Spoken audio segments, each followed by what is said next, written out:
Bless you, this brother Keith coming at you with just a moment of a precious moment. I was thinking about, the legacies that my grandmothers have passed down. Each one of them had a gift and talent, man, that really stuck with me. On my big mama side, that's my mother's grandmother's side.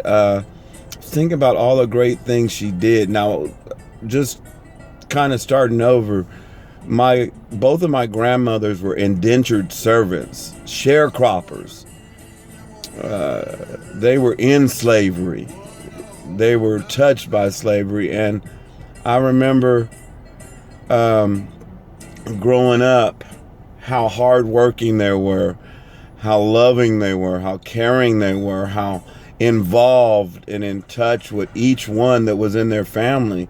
They raised not only their children, but they raised their grandchildren. They raised their nephews, their nieces. Some of them raised them as infants up.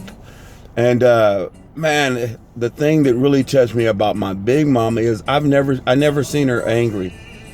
Never seen her angry at all. And there was a house full of us children, and always getting in the devilment, always getting in trouble. Me, number one troublemaker, you better believe it. And even when she was spanking us, she would be laughing, not because she enjoyed punishing us, but just that we didn't think she was really going to discipline us.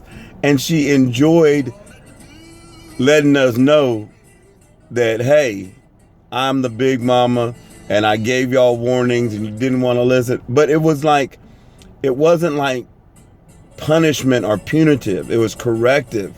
Although she wore us out, she would have my cousin go run and get us when we tried to run away and bring us to her. So it was, but she was never angry. I mean, even when she was sick, and, before I went into the military, I just remember she always had just a sweet, loving, happy countenance. I never saw her angry.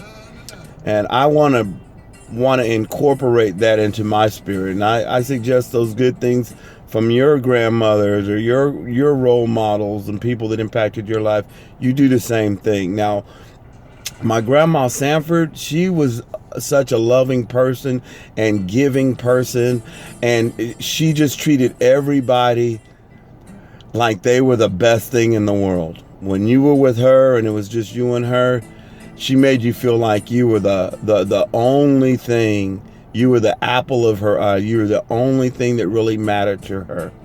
And that was really powerful. And she, although she didn't have the best education, she taught whites that were uneducated, illiterate, how to read and how to write in a time where blacks were not supposed to be able to read and write. So she risked her life giving to folks that really didn't care about her on the grand scale, as we think about the slave trade that was perpetrated by Anglo Americans in America. So just taking that unconditional love and such in-depth, time-consuming